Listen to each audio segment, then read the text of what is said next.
Warning, this video contains spoilers for Spider-Man: No Way Home. So far, the most sinister thing about Sony's Spider-Man movies has been Sony itself. My back! For years, Sony Pictures has been trying to establish their own cinematic Spider-Verse, intending to bring together the Sinister Six to face off against the Wallcrawler. Unfortunately, the villainous team has never actually assembled on screen, mostly due to the studio's impatience in crafting their universe. However, there's now a golden opportunity to finally introduce the group thanks to Sony and Marvel Studios' landmark deal. While a solo film hasn't been officially announced, several hints have been dropped across various films that imply that the Six are finally coming together with multiple potential members already in place. Let's take a look back through the studio's various attempts to get the villainous team on the big screen and piece together just what the modern-day version of Sony's Sinister Six could look like. The Sinister Six first appeared in 1964's The Amazing Spider-Man Annual No. 1, in which they were assembled by Dr. Octopus, who reasoned that they stood a better chance at defeating their shared enemy if they joined forces. Over the years, there's been a number of different incarnations of the team, and there have even been spin-offs like the Sinister 7 and the Sinister 12, but their overarching goal always stays the same: to take down Spider-Man. While Sam Raimi's films featured a number of villains who were members of the Six in the comics, they never actually assembled together on screen. The closest we got was Sandman, Venom, and New Goblin in Spider-Man 3. Does that make them the Sinister Three? The Terrible Trio? Wait, that's a group of Batman villains. Actually, wait, those three never actually even teamed up. It was just Sandman and Venom, so forget it. The point is, Sam Raimi's films didn't feature the Sinister Six, and by the time Sony decided to reboot the Spider-Man series with Mark Webb, they had decided to make it a priority to assemble the team on screen. Clearly, the success of the Marvel Cinematic Universe was weighing heavily on Sony, and they wanted to build towards a team-up film of their very own. But evil. In the post-credits scene of Mark Webb's The Amazing Spider-Man, the imprisoned Kirk Connors is visited and threatened by a mysterious figure. This character, credited as the Man in the Shadows, reappeared in The Amazing Spider-Man 2, where he walked down a hallway full of future villain backpacks inside Oscorp. And also, the post-credit scene was originally going to feature the Man in the Shadows approaching, not kidding here, a jar that contained Norman Osborn's frozen head.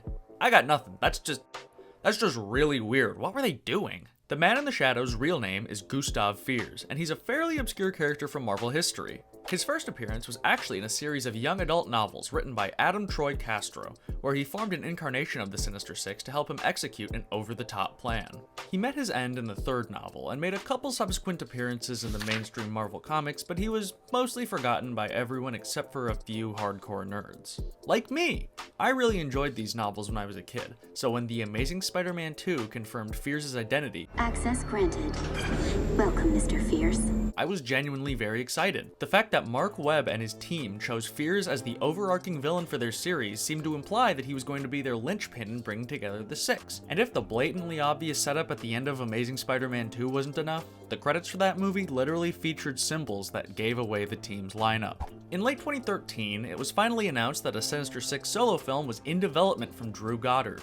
Obviously, Sony had big plans. Again, their rush to set up the Six was undoubtedly a response to the success of the Avengers. But in their excitement, they kinda shot themselves in the foot. The thing is, Marvel Studios took the time to release 5 movies to really flesh out their universe and get you comfortable with their characters before they did their team-up. Sony had 2.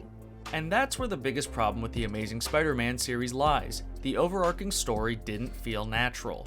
So much was crammed into both movies, especially the second one, that it felt like things were progressing way too fast, so important elements and events never got properly developed. Mysterious villains were showing up out of nowhere, with plans to create even more villains by giving them backpacks. The idea to have Gustav Fiers and Oscorp be the creators of every villain in the series makes sense from a connected universe perspective, but it also undeniably would make the characters less interesting. You know Dr. Octopus? The guy with the really sad backstory and pretty understandable motivations? Nope, he's just some guy wearing a backpack given to him by an evil company. To no one's surprise, The Amazing Spider-Man 2 failed, both critically and financially, and the planned Sinister Six solo film was put on the back burner while Sony took a step back to figure things out. And before long, whoa, Spider-Man's coming to the MCU, guys, woo!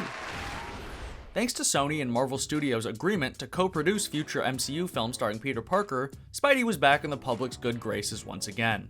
After debuting as the Web-Slinger in Captain America Civil War, Tom Holland returned to lead Spider-Man Homecoming, the first in a trilogy of movies starring the young hero. While Sony Sinister Six plans were widely believed to have been completely abandoned, Homecoming featured a post-credit scene in which Adrian Toomes was approached by Matt Gargan with an offer to join a group of people looking to get revenge on Spider-Man.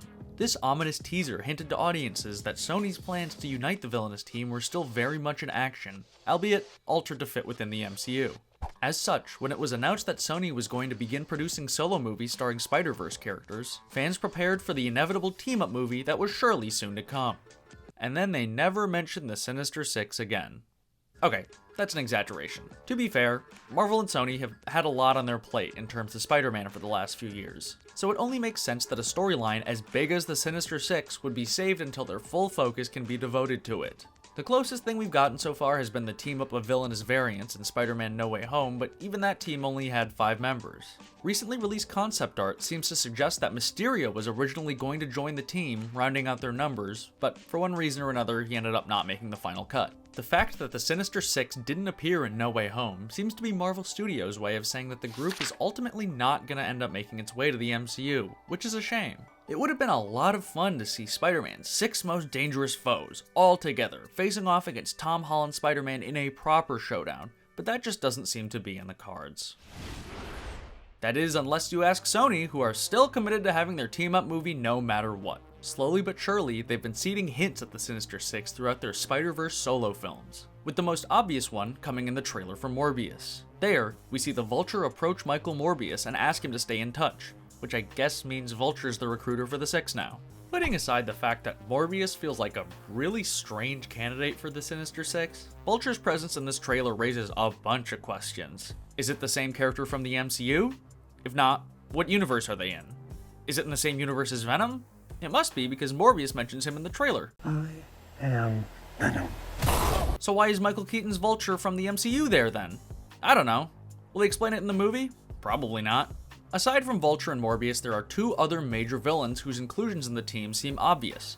Michael Mando's Matt Gargan and Aaron Taylor Johnson's Kraven the Hunter. Gargan was introduced in Spider-Man Homecoming as a vicious criminal who was trying to buy weapons from the Vulture. He ended up getting knocked into the harbor for his troubles, but like I previously mentioned, he survived to recruit Toomes in the post-credit scene. Give him a little bit of surgery, stick a scorpion tail on his butt, and boom, we got us a perfectly good supervillain. The situation with Aaron Taylor Johnson's Kraven is a bit more complicated considering the fact that, well, he hasn't actually appeared yet.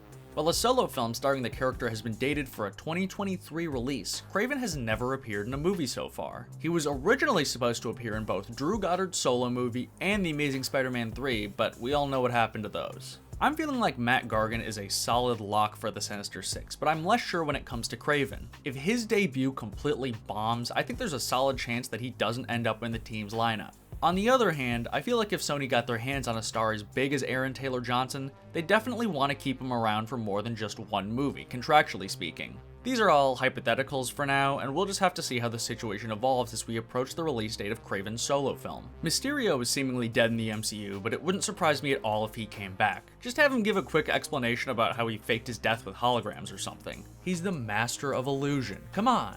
In fact, he feels like he could ultimately be the person to bring them all together.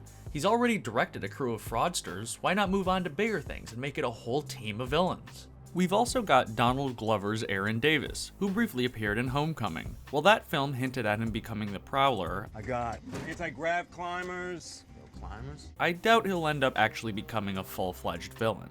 Instead, I bet they'll use him to introduce Miles Morales to the MCU sometime in the near future, when Tom Holland decides that he has enough money.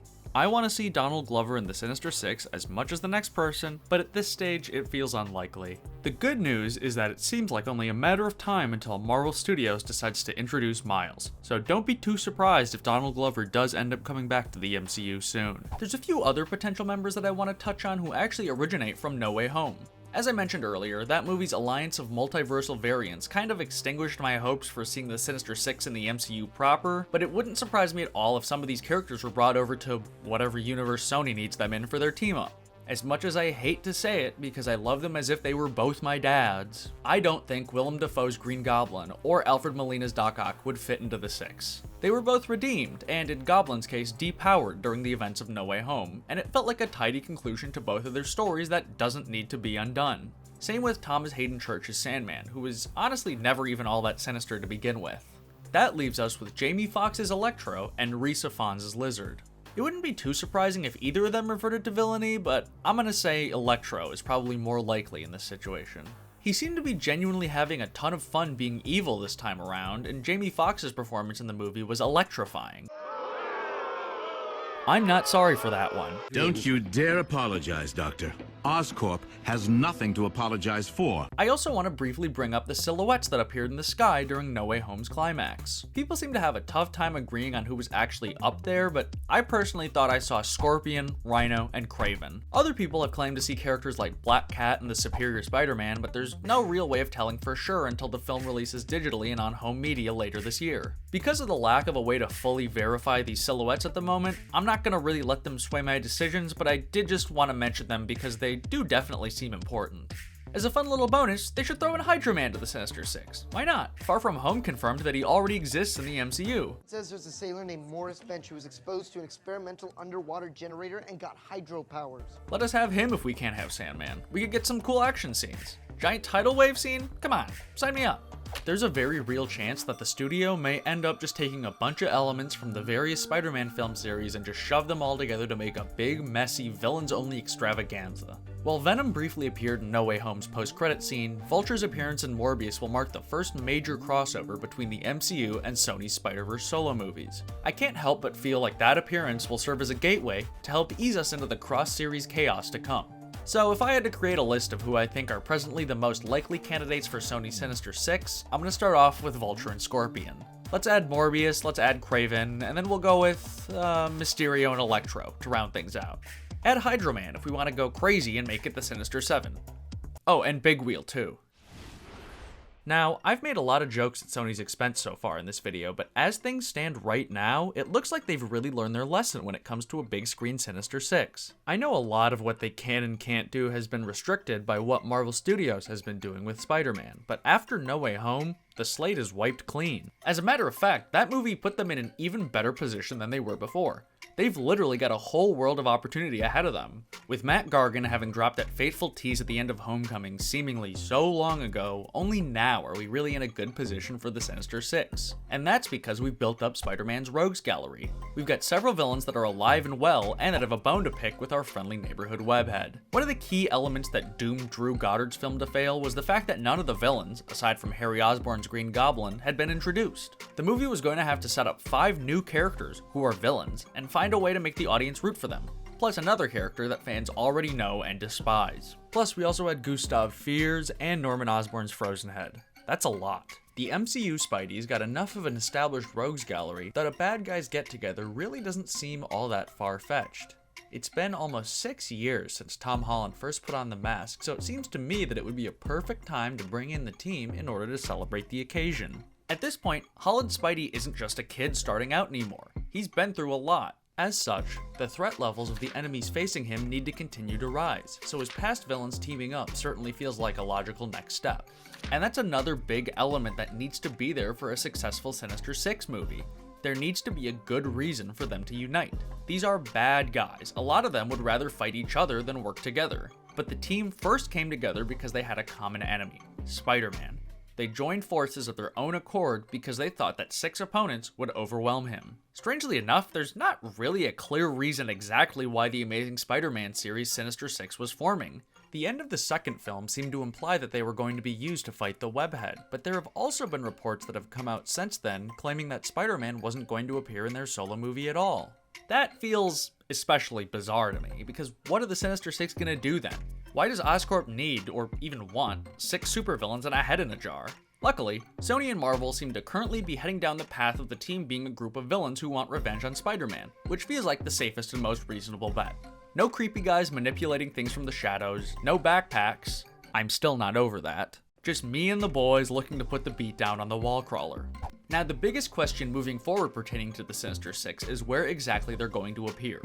As of this moment, it's unclear whether Sony still plans to move forward with their long-delayed team-up film or not. The last time it was mentioned was December 2018, when producer Amy Pascal mentioned that the studio still wanted to use Goddard's script, as well as get him back to direct. Obviously, a lot could have changed since then, but the fact is that up until 3 years ago, the film was still intended to move forward. The massive success of both No Way Home and the Venom series might just be the boost needed to finally get their movie into production. But only time will tell just where and when the Sinister Six will finally appear on the big screen. Hey everybody, I'm Matt Sonic. I made this video, and I would like to thank you for watching. Let me know in the comments who you think should be in the Sinister Six, and also tell me if you have any idea what you think they were going to be doing with Norman Osborn's frozen head. Make sure to leave a like if you enjoyed, and subscribe to CBR for more epic comic book content.